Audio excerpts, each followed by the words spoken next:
दुसरीकडे समाधान सरवणकर आणि भाजपच्या पदाधिकाऱ्यांमधला वाद आता चिघळलेला आहे। भाजपमधील एका टोळीने महायुतीचे उमेदवार पाडण्याचं काम केलं असं सरवणकरांनी म्हटलेलं आहे। राहुल शेवाळे यांच्या निवडणुकीवेळी देखील काही गोष्टी घडल्या होत्या असं सरवणकर म्हणाले। सायबर सेलमध्ये नक्की तक्रार करा, सत्य समोर येईल असं सरवणकरांनी म्हटलं।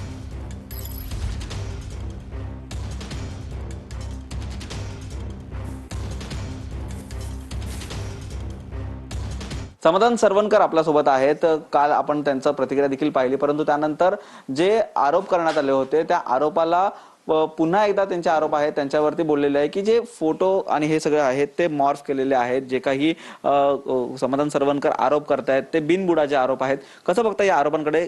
काल तेंडुलकरांनी देखील ही पहिली गोष्ट मी परत एकदा सांगतो की भाजप परिवार यांनी आमच्या निवडणुकीत खूप चांगल्या प्रकारे काम केलं आणि भाजपचे काही जुने पदाधिकारी होते किंवा इकडे स्थानिक पदाधिकारी होती, यांनी चांगल्या प्रकारे ह्या निवडणुकीत खूप चांगलं काम केलेलं आणि आमच्या सोबत आहे। परंतु एक जी टोळी आहे, मी परत एकदा सांगतो, ही टोळी आहे ह्यांचे ज्या प्रकारे मेसेज आणि हे ज्या प्रकारे त्यांचं एक व्हॉट्सअपवरती कॅम्पेन सुरू असतं, फक्त आमचे नव्हे भाजपच्या उमेदवारांना देखील त्रास देण्याचं काम ह्या टोळीने केलेलं आहे।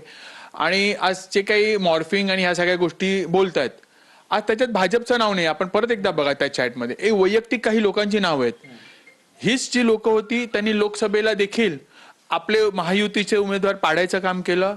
हीच लोक होती ज्यांनी विधानसभेला आपला महायुतीचा उमेदवार पाडायचं काम केलेलं आणि हीच लोक होती ज्यांनी महानगरपालिकेला देखील फक्त शिवसेना नव्हे तर भाजपचे देखील उमेदवार पाडायचं काम केलेलं आहे। त्याच्यामुळे सायबर सेलमध्ये नक्की त्यांनी जावं की जे काही तक्रार करायच्या त्यात मनोज म्हणजे कोण आहे, अक्षता मॅडम म्हणजे कोण आहे, जी काय नावं असतील त्याच्यात ज्या काय असतील हे कोण आहेत ह्याचा त्यांनी एकदा उल्लेख करायला पाहिजे। आणि ह्याच्यात परत एकदा मी सांगतो, भारतीय जनता पक्षाचे पदाधिकारी हे असे घाणेरडे प्रवृत्तीचे नाहीयेत। त्यांचं देशप्रेमाप्रती ते काम करत असतात आणि कुठलीही त्यांची आशा अशी काही कुठल्या गोष्टी त्यांची मागणी नसते। परंतु ही टोळी ह्यांना एक सवय लागलेली आहे, कुठेतरी ही सवय तुटणं गरजेचं आहे। आणि आज मी सकाळीच बघितलं अमित सापटम साहेबांनी देखील एक चांगल्या प्रकारे याच्यात पुढाकार घेतलेला आहे आणि येणाऱ्या काळात मी देखील त्यांना भेटणार आहे आणि शेवाळे साहेबांच्या निवडणुकीत देखील काही गोष्टी घडलेल्या या देखील त्यांच्या कानावर घालणार आहे, जेणेकरून येणारी लोकसभा ही खूप महत्वाची आहे। प्रत्येक खासदार हा महत्वाचा आहे आणि मोदीजींचे हात बळकट करण्यासाठी मला असं वाटतं दक्षिण मध्य मुंबईमधनं महायुतीचा खासदार हा निवडून येणं खूप महत्वाचं आहे। त्यासाठी आताच कुठेतरी आपल्याला काही पावलं घ्यायला लागणार आहेत।